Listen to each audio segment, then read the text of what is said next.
नमस्कार। आप सबके बीच बहुत ही प्यारा सा और बहुत ही नए तरीके का नया गाना एक लेके आई हूँ। जैसा कि अभी एक हमारा शॉर्ट बहुत ज़्यादा वायरल हो रहा है और उसमें बहुत सारे कमेंट आए हैं कि आप इस गीत को पूरा गाएं, तो हम आप सबके लिए पूरा गीत लेके आए हैं, तो आप सब सुनिएगा।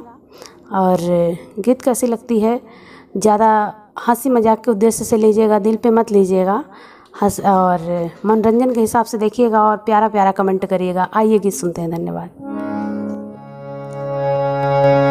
एंड्रॉइड बिना मनवा ना लागे राजा, एंड्रॉइड बिना मन